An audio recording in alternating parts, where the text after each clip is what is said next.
morning, good afternoon, and good evening from wherever part of the world you're joining us from.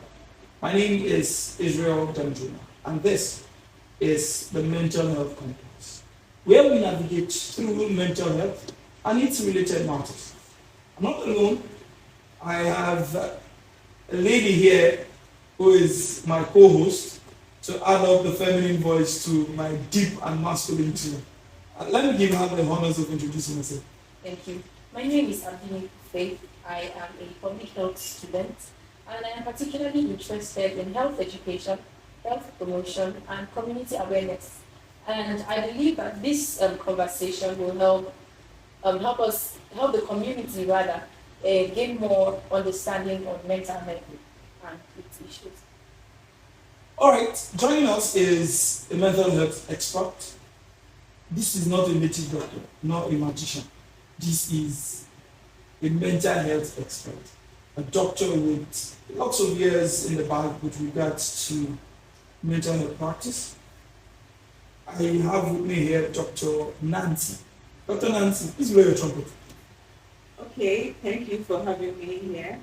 My name is Dr. Ojin Tanansi Kenichi. I'm a medical doctor by training, and I have my postgraduate training in the field of psychiatry and mental health. Okay, so I'm a consultant psychiatrist and also a fellow of the West African College of Physicians. So since being a consultant, I'm practicing in private mental health care in Abuja, Nigeria. And I'm also currently a lecturer at the Veritas University, Abuja, Ibenyi College of Medicine. So I take medical students and mentor them as well. So in private time as well, I also do pro bono volunteer mentorship, with NGOs to mentor and guide young people. I think that is very important because in mental health sphere, people need individualized care and guidance. So even starting with those who are like normal students, they have their own mental health issues, challenges. So because being a human being usually requires someone to talk to you. So I think that's my personal time. Like just pro bono mentorship and the counseling of young females in particular, right? All towards promoting the well-being of individuals. So I hope that this will be a nice time sharing my knowledge with everyone on the show. Okay, it's nice having you, Dr. Nancy, joining us as we sail through the sea of mental health. Now, a major concern this afternoon, morning, or evening is we'll be dealing with two major topics. And the main topic here is the concept of mental. Now, for the average Nigerian, we believe that when we say mental health is your ability not to wear the wrong outfit or not to act as the mad person on the street. But coming from a professional, we want to know what is mental health. Thank you very much. That is a very foundational and basic question to understand what mental health is. But I will start by relating mental health to health in general, to overall health. So I don't know if anybody may have heard this saying, no health without mental health. That is a very, very crucial statement, right? No health without mental health. Why? I'm going to define health and you understand why this statement is very real and valid and very relevant in understanding mental health. So health, as defined by WHO, the World Health Organization, okay, is a state of complete physical, mental, and social well-being, and not merely absence of disease or infirmity. So you can see there's physical, there's mental, and social well-being. So mental health is a component of health. Most times people might tend to differentiate mental health and physical health, like it's a different thing altogether, and treat it differently, right? So that is why we start from talking about mental health by underlining what health is. So now to define mental health in itself, okay, same people define mental health now, okay, as a state of well-being in which an individual, okay, will actualize his or her potential, will fulfill them, which they height their potential in life, and they'll be able to work productively and fruitfully, okay. And not just that, they'll be able to also cope with the normal life stresses of being a human being in their environment and contribute to their community or society. So I can say they are essentially four main things I mentioned now. I'll go over it again. So to see if I'm mentally healthy, I should be able to fulfill or reach my potential in life. That's one thing. So if I don't manage to do that, I'm underperforming, Even that have talents to do things naturally underperforming, that means not mentally healthy without, as you said, wearing wrong clothes or appearing unwell, right? Then I should be able to work productively and fruitfully. Okay, you have to put on a job and contribute and do some as in like real work. Whether it wasn't the office work, it can be anything at all. Whether it's manual labor, electoral work, whatever it is. Being a stay-at-home mom is a job. Being able to do that well is being able to work productively and fruitfully, right? And then coping with life stressors. Life has its own stressors. So if I cannot cope with my normal daily stressors, maybe I'm a student, I have to commit every day to school, have assignments to do, and there's something about one, but it's not mental health, because I can't cope with my normal life stressors, right? And of course, contribute to my community. This is really how you define mental health. So I said again, it's a core part of health that we should not take lightly. And actually, there's this move to try to have mental health care incorporated into general health care. If you say, okay, go to the hospital somewhere on that side of the road, they're going there, they're really mentally unwell, it creates more stigma or accelerating those who have mental health. But really, mental health is just a core part of overall health. You cannot say you are healthy if you are not mentally healthy. So having it in part of general physical health care is a very crucial thing to have. So I think that's essentially what mental health care is. I can throw more light if you want. I should go ahead. Okay, so fine. So actually, sometimes people actually have some. I mean, you can ask someone now. Okay, let's say, how's your mental health? And they're like, no, me, mental health, no way. I have no mental health. Somehow they already associate the term mental health with mental illness or abnormality. Without realizing that mental health is like saying, how are you? Are you healthy? As simple as that. Okay? So the term itself is already being seen as a negative thing. That's actually the idea of awareness campaigns, advocates trying to change people's mindset about things like that. There are different terms that you can say they sound small, okay? Behavioral, behavioral health, wellness, okay, well-being. It's still like a broader term that still encompasses different areas of health, actually, and maybe people might find that sound a bit more, are you well? My mental well-being is that I understand a bit better today than just as if it doesn't sound so like I'm not well, and to know that there are different spheres actually in which we can function as regards health. They have some different whether they classify wellness. They call it like the wheels of wellness, different components of wellness or well-being, which are like different ways of being healthy. For example, they mentioned physical, mental, and social well-being. I even have more broad areas.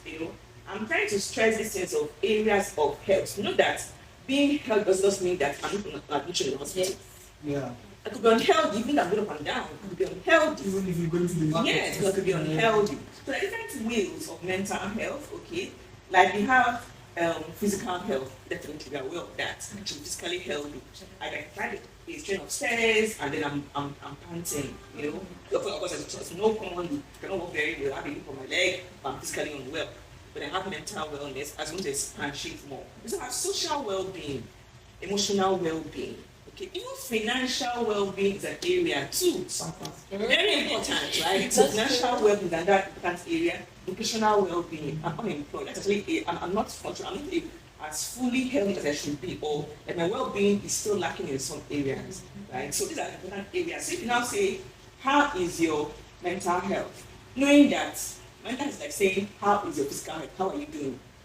So now the answer will not be, I don't have mental health, I have no more problems in that area. The answer will now be more like, okay, well, I'm fine, I'm really struggling a bit. So this tells us that mental health, mental well-being admits of degrees. Sometimes a person can be optimally healthy, very, very fine and functioning well today. But tomorrow, they have the bad news that comes to them, they begin to struggle, start wondering whether this life is worth it and all that. They also be short-lived as well. So we can have some degrees. So the point is, how is your mental health? Everybody asking that question for themselves. Is my mental health poor? Okay, about to now become a mental illness with time, because you're going to prevent or recalibrate that, to make things become better as they should be. Or mental health is good, or is it even optimal, functioning as it should? So that means that you can try to improve on our state of mental health or our mental well-being. Try to improve on it, okay, and then try to do things that can help to prevent or promote the well-being. To make them doing things or lifestyle choices that should help us have an optimal, functioning, vibrant, optimal state of well-being. So I think in a nutshell, that's what the mental health is. I said again, no health without mental health. The component of our general physical health. We can admit of degrees, okay? Can be those very roughly classified and can be able to identify whether myself I'm struggling, whether my neighbor is struggling, are they fine today or are they struggling, and how do we help them to optimize their mental health? Yeah, I'll leave that at that. Okay, thank you very much, Doc. Okay, it's very hard for people to admit that they are not mentally well. And then I don't even think they see it as mental issues or mental unrest, where people who are overly sad for a very long period of time, and you ask them questions like you said, and then they're like, oh no, I'm okay. And then you see people who are smiling but they're sad. This person cannot admit that they are not mentally fine. So in a case where I have somebody that acts like that, how do I help? How do I talk to that person? How do I get that person to admit that they're not well and seek help? Okay, so what you are saying is a common thing.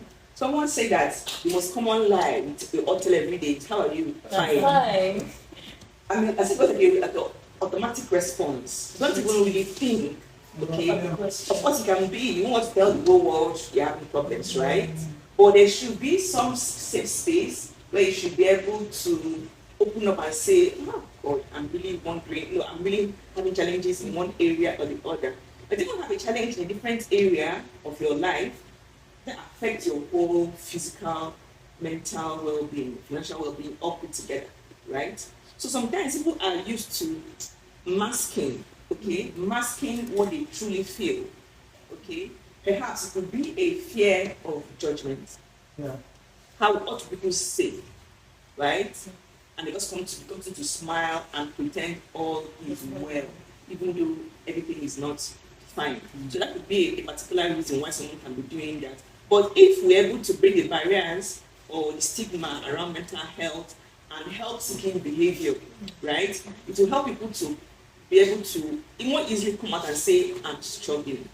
And if they to now identify that this thing that is wrong with me is not normal too. I'm just saying it's normal part of life. Everybody is struggling, so you just bear it and just man up and just face it like that. You should know that this is something is actually going wrong.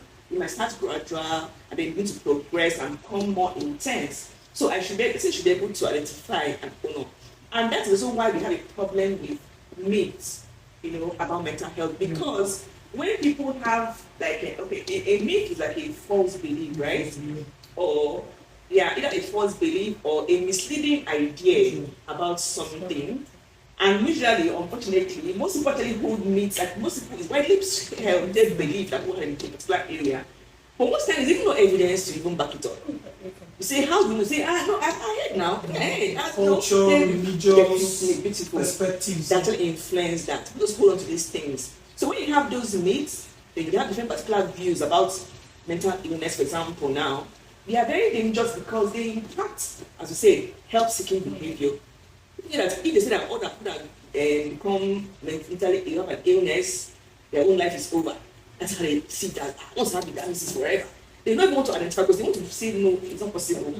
No, I'm still okay, So that is what is hard how because when you have all these myths that are still floating around in society. I think right now, people are becoming more aware in a way, I would say, because of the social media, and we're all communicating more and seeing, the world over, like global village, as they say, right? Global village. So, and people are beginning to have more openness towards mental health, but still, there's still a problem. Those who are in town might have these ideas, is now becoming more familiar. How about those who are in rural areas, for example, who don't have much knowledge, about mental health? So really, the myths are a reason why someone like that she really has her own beliefs about mental health, and she says, no, that cannot be me. I beg you, I don't want to even identify or open up to anybody to avoid being stigmatized. And now say, okay, I think I'm not married again in my life, I don't want to be my friend again. I mean, like, things like that can be reasonable. Okay, sorry to take you back a bit. When you were describing the definition, the World Health Organization's definition of mental health, you identified something related to potential. Okay. Now, when we look at potentials, I believe we're looking at the individual perspective of it. One has to realize their potential. Now, how can an individual realize their potential? Because we live in a world where others are benchmarked for success. Where when we see somebody doing well in music, we see somebody doing well in art, we see somebody doing well in medicine. Okay, some years ago, personally, if you are going to be successful, it's either you're a doctor, you're a lawyer, engineer, and architect. If you tell your father for one reason that you want to be an actor or a musician, they look at you. If you are from a church background, they will call the pastor, you need some form of deliverance. But how do we come to the point of realizing potential? Okay, so each individual, I would say, is born with their own talents. We are, once you are born, I mean, each person is equally born, but they definitely actually have, never equally talented. Some people may be same siblings, right? I mean, siblings of the same, children of the same mother. One person can be very good in math, another person was not singing, once he sees math numbers on the board, they start crying. So we actually have our own individual talents.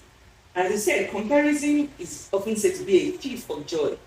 When you compare so much to your neighbor, you're not focusing on what I can do, what are my own inherent potential, right? So I'm busy comparing my neighbor. I mean, if parents also need to compare their children too much, you have to be realizing that each child is a unique being. Not even identical twins are not even the same in talent, personalities, no, it's all the same. They can similar definitely, but not the same. So if everybody understands that each person is unique, right? We have basic means of training children to reach their potential. Usually it's through education. Be able to learn. To even be able to transmit your potential into something, you need to be able to communicate it. You need to be able to educate, you need to be educated enough to be able to write, to speak, right? To listen to people and understand. So through education, people actually start the process of trying to achieve their potential, right? But then there can be obstacles towards achieving your potential. Imagine a child that the home front is turbulent. There's always crisis. They want to study, they cannot even study, parents are fighting, or people are living in abject poverty.